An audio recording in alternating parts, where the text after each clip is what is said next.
Well, now the phrase trumped up charges has new meaning. Donald Trump has delivered what is literally the thinnest federal indictment you will ever see. It amounts to 2 pages only because the 2 counts, so-called, in this thin indictment are the same count, the same so-called crime, which we will show you in a moment, James Comey's testimony to the Senate. And so they use that same sentence that James Comey gave in his testimony to create these 2 different so-called counts. The first count is what this indictment calls that he made materially false and fictitious fraudulent statement to the United States Senate.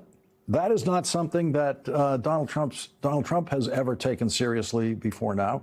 And then they use that same so-called false statement to constitute an obstruction charge, obstruction of the United States Senate. That's what this indictment is. We've literally never seen anything like it in any way, either one of those counts. James Comey responded to the indictment tonight with this video. My family and I have known for years that there are costs to standing up to Donald Trump, but we couldn't imagine ourselves living any other way. We will not live on our knees, and you shouldn't either. Somebody that I love dearly recently said that fear is the tool of a tyrant, and she's right. But I'm not afraid, and I hope you're not either. I hope instead you are engaged, you are paying attention, and you will vote like your beloved country depends upon it, which it does. My heart is broken for the Department of Justice, but I have great confidence in the federal judicial system, and I'm innocent. So let's have a trial and keep the faith. When James Comey referred to his family in that statement, he obviously is including his daughter, Maureen Comey, former federal prosecutor who was fired by Donald Trump and Donald Trump's Justice Department. She was the lead prosecutor in the Ghislaine Maxwell prosecution. She is the federal prosecutor who knew more about Ghislaine Maxwell and her prosecution than anyone else, and Ghislaine Maxwell's co-conspirator in sex trafficking, Jeffrey Epstein. Donald Trump made sure that she was fired before Donald Trump sent his criminal defense lawyer, his personal criminal defense lawyer, to Florida to interview Ghislaine Maxwell, now that Donald Trump's personal criminal defense lawyer is his deputy attorney general. He had to make sure that Maureen Comey was out of the way before he did that. That's one of the people James Comey referred to tonight in that video statement, and that quote, that line that he used, fear is the tool of a tyrant, is what his daughter, Maureen Comey, said when she was fired by the Justice Department in an email to her colleagues. She said, if a career prosecutor can be fired without reason, fear may seep into the decisions of those who remain. Do not let that happen. Fear is the tool of a tyrant, wielded to suppress independent thought. Instead of fear, let this moment fuel the fire that already burns at the heart of this place. A fire of righteous indignation at abuses of power, of commitment to seek justice for victims, of dedication to truth above all else. Donald Trump does not often delete social media posts. That is the rarest thing Donald Trump can do with a social media post, but he did it. He did it with the social media post in which he ordered his attorney general to bring this prosecution to his attorney general publicly. Pam, I have reviewed over 30 statements and posts saying that essentially same old story as last time, all talk, no action, nothing is being done. What about Comey, Adam Shifty Schiff, Letitia? They're all guilty as hell. And there is Donald Trump pronouncing guilt on James Comey while he's ordering his attorney general to make James Comey a criminal defendant. There's Donald Trump telling all of those grand jurors who heard this case, all of them, that James Comey is guilty as hell. That's Donald Trump telling the entire jury pool that will be considered for this case in the Eastern District of Virginia, that James Comey is guilty as hell.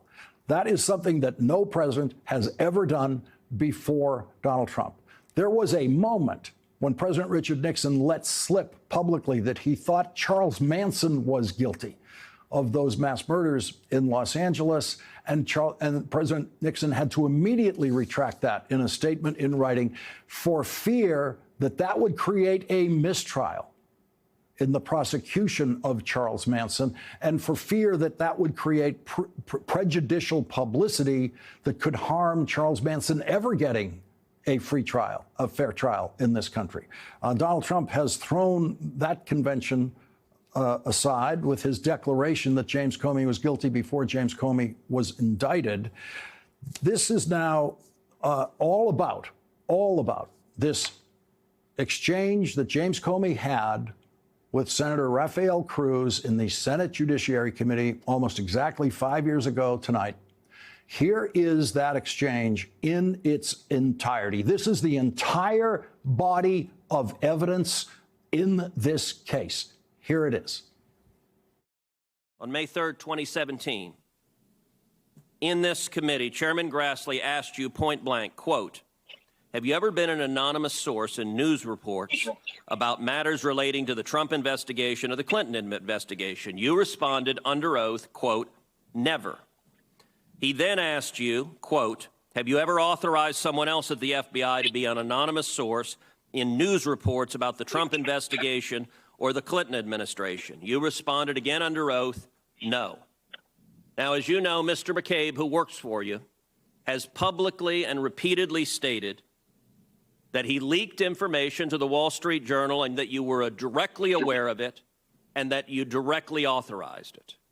Now, what Mr. McCabe is saying and what you testified to this committee cannot both be true. One or the other is false. Who's telling the truth? I can only speak to my testimony. I stand by what the testimony you summarized that I gave in May of 2017. So your testimony is you've never authorized anyone to leak. And Mr. McCabe, if he says contrary, is not telling the truth. Is that correct? Again, I'm not going to characterize Andy's testimony, but mine is the same today. The problem for Donald Trump and his inexperienced new prosecutor leading this prosecution is that the Department of Justice, in their Inspector General's investigation of this exact issue, found that James Comey was indeed telling the truth. Here is what the Inspector General's report has to say about exactly what Senator Cruz was just asking about. The Inspector General says, "We found that in late October 2016, McCabe authorized special counsel to discuss with Wall Street Journal reporter Devlin Barrett issues related to the FBI's Clinton Foundation investigation." So there's the Inspector General report saying, we found that McCabe authorized the discussion with the Wall Street Journal. McCabe authorized those two words.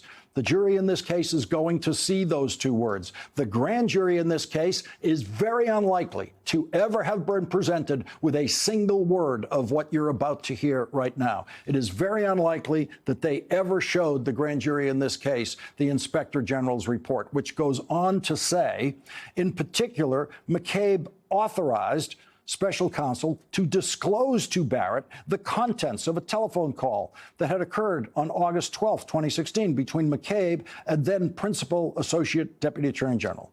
We found that in a conversation with then Director Comey shortly after the Wall Street Journal article was published, McCabe lacked candor when he told Comey or made statements that led Comey to believe that McCabe had not authorized the disclosure and did not know who did.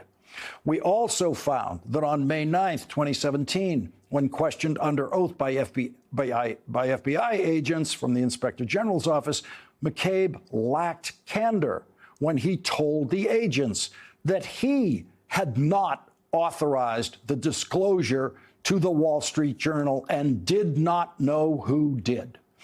We additionally found that on November 29, 2017, when questioned under oath by the Inspector General in a recorded interview during which he contradicted his prior statements by acknowledging that he had authorized the disclosure to the Wall Street Journal, McCabe lacked candor when he stated that he told Comey on October 31st, 2016, that he had authorized the disclosure to the Wall Street Journal. And so there is the evidence that was no doubt withheld and deliberately withheld from this grand jury. It is inconceivable that a grand jury could read those passages of the Inspector General's report and then say that James Comey was somehow not telling the truth.